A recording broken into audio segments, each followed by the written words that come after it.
Mr. V. Shankar, Honorary Secretary of the South Indian Education Society, to render the welcome address.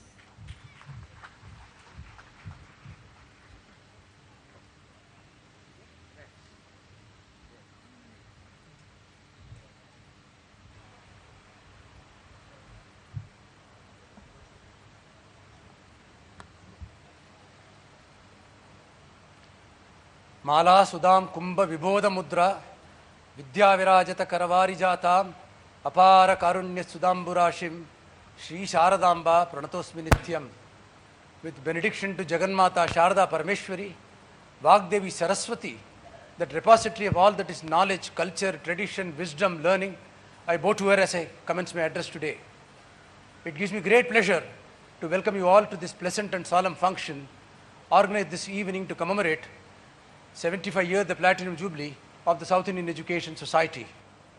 It was as if the other day the South Indian Education Society was registered under the Society's Registration Act of 1860, and the SIS High School came into being at the Shangani Garage in King Circle.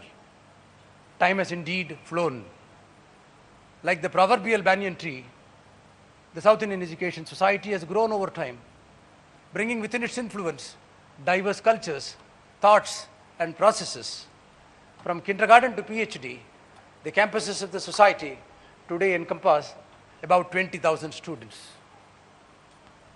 What is there in 75 years in the history of an institution? Institutions are structured for perpetuity. They are designed for longevity. It is just not in the number of years, but how well you lead those years that would make the difference. Parivatini samsare mrutako na jayate sajataha yasya jatena yati vamsham samanitam, says Raja Bhartahari. In this transient world, who can escape the cycle of birth and death? But that life is worthwhile, which works for the upliftment of humanity as a whole. These 75 years have indeed been eventful. Countless number of students have passed out of the portals of this institution. Men and women of character and conviction have been created out of the ordinary tiny tots that have been entrusted to the care of the institutions in their formative years as they came into the institutions. Friends, history is a pact between the dead, the living, and the unborn. Generations which ignore history have neither a past nor do they have a future. Once we discover the reality of life, we learn from the lessons of the past, live through the current, and look forward to the future. And that's what we do on a milestone occasion like this, when we glance down the memory lane as to what all things have brought us to this level, take a stock of what we have done today, and go ahead in the years forward.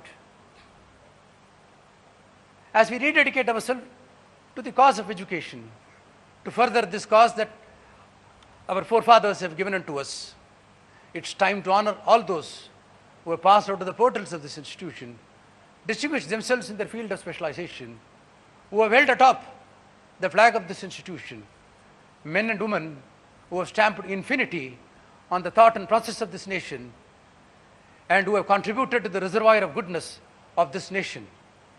Equally so, we remember all those succeeding generations of management and the faculty whose selfless service has brought us to this preeminent position today. Over these 75 years, there have been many ups and downs. We have seen declines. We have seen events which have brought in despair and despondency. There have been equally been occasions where there has been cheer and shine. What has been constant all over this period is the supreme sacrifice that succeeding managements have done to ensure that the institution stays afloat and carries on the noble work that it has been entrusted to it. Friends, India is indeed shining. There has never been in the history of this free country in the past 61 years of a renaissance that is being witnessed as it is today. There is an euphoria which is spreading across the length and breadth of the country. A new degree of optimism seems to have gripped the nation. The era of plenty is no longer a dream. Core sectors of the economy are being addressed with greater precision, currency, and understanding. And this newfound hope that has come to this nation has also brought about a redefinition of development. The Western world has at last realized that the sleeping tiger of Southeast Asia has indeed woken up. This development, which is core to the growth of this nation, as it finds a new meaning and understanding, we also find that the developed India of 2020 is no longer a mirage in the desert of time.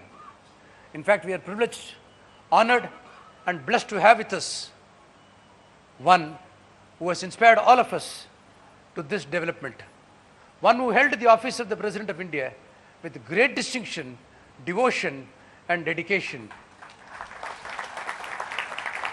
and who in fact gave this nation that call for second independence, an independence which is related to development of a developed India by 2020 AD. It is in the background of this optimism that we are celebrating our Platinum Jubilee celebrations. In fact, this celebration started last year on a very high note. The International Conference on Medical History, the Evolution of Medicine, was a runaway success. 32 delegates came from Europe, paying for their expenses, both for travel and lodging in India, bringing to fore the quality and the caliber of the program. The fact that it was funded and supported by Wellcome Foundation UK is adequate testimony to the fact that these institutions of ours have indeed come of age. The science exhibition that was organized between December 15 to 17 showcased what science can do to humanity. Dr. R. Chidambaram came to inaugurate the exhibition. He came just to inaugurate, but he remained the full length of the day, inspired by what children had shown as to what science can do to this country. The regional seminar on media, the regional media, which was organized by the mass media departments, brought thinking hats from all over the country who deliberated on the future of regional media in this country. The exhibition on NGO products and services that was organized by the SIS College of Management Studies deserved a witness for the efforts that had gone into organizing a program like this. In this very same place where we are meeting today, we organized on the 3rd of February a function called as Guru Vandana to remember, felicitate all our retired teachers and staff. The smile on their face and that sense of joy at the reunion that had taken place, they could not believe that they will meet again after retirement. They came from all over the country, and that's the greatest Platinum Jubilee gift that could have been given to this institution.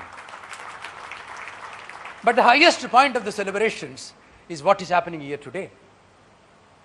The unfolding of the SIS Educational Assistance Trust at the blessed hands of Dr. Kalam is indeed the right beginning that can be done for the Platinum Jubilee celebrations. Who would disagree that the cost of higher education has indeed skyrocketed? It has virtually gone beyond the means of the lower and the middle class of the society, the underprivileged sections of the society. The 61 years of democracy is at peril if we were to shunt the large dominant majority of our population from the benefits of higher education. 1/3 of the world's poor are resident in this country. Of the 361 million children in the age group of 1 to 14, almost 161 million are girl children. 59 million children have not even seen what a school is, leave alone taking shelter in the school. Even if there is an onset of monsoon during the rainy season, they haven't seen what a school is. 111 million children are engaged in farm labor or in child labor, getting an average measly income of 5 rupees per day. About 27 million children are born every year, and the dominant majority of them are the girl child. Not all of them see through the birth. 1/6 of them die at birth, and more than 50% do not cross their teens. It is in this background, despite the shine of this country, that we thought that something needs to be done, something needs to be addressed to this larger cause of development of this country. There can be no development without education. SIS seat is an humble manifestation of this urge in this society, however symbolic that be, however small that be, to ensure that the poor and the downtrodden are not denied the privileges of higher education. This fund will have a corpus of 7.5 crores, of which 3.75 crores would be funded by the society immediately, of which 75 lakhs will be given symbolically today. The balance 3.75 crores will come from the alumni of this institution and all those who are concerned with the welfare of this country, who are concerned with education as the main thrust cause for the growth of this nation. About 500 students would benefit from the scheme each year, and in about a decade's time, the size of a very large college, 5,000 students, would have benefited from this. Imagine if each one of the institutions affiliated to our mother university, the Bombay University, the University of Mumbai, were to take a cue from this and develop and structure based on their affordability capacity, a scheme to take care of those who cannot afford higher education. This catastrophe that would befall the nation, the one that would bring down the benefits of democracy, would not be there. And this Mahalakshmi Kshetra of ours, this commercial capital of ours, would have given an answer to this burning problem that is facing this nation. And then I can tell you, the first solid step towards a developed India by 2020 would be achieved. Our forefathers have given unto us this noble cause of education. Education is just not learning. It's man-making, it's character formation, it is assimilation of ideas. Swami Vivekananda says, it's a tuning fork that elevates us to an higher realm of understanding. It's not that education that comes to our memory at the time of an examination. It's the one that kindles the spirit of inquiry, that promotes scientific research, and in the larger scheme of things, the Swamiji says, the one that ennobles life itself. Education is not preparation for life. Education is life itself. This is this great task that this institution and several other institutions in this country are engaged in. We owe it to our forefathers to transfer down to posterity all that they have given to us. It's a virasat which has been given to us as trustees, to hold it and transfer it down with the same pristine purity and in the same manner to the generation following. We owe it to posterity not to destroy their inheritance, to give it back to them as it has been given by our forefathers. This is a duty that is cast upon succeeding generations at various points of time in history. Nations are not made by bricks, they are made by minds, and minds are evolved by education. If nations are to evolve, it is education that is the answer. May the good Lord shed His grace on all of us, so that this noble task that has been given to this generation of ours, to preserve what our forefathers have given to us as culture of this great land, is passed on to the next generation in the same manner as it was given to us. May the good Lord shed His grace on all of us, so that we can draw a leaf from the lives of noble men like Dr. Kalam or Dr. Chidambaram or all those 75 awardees who are present over here today, and make our own life sublime. Thank you and God bless you all.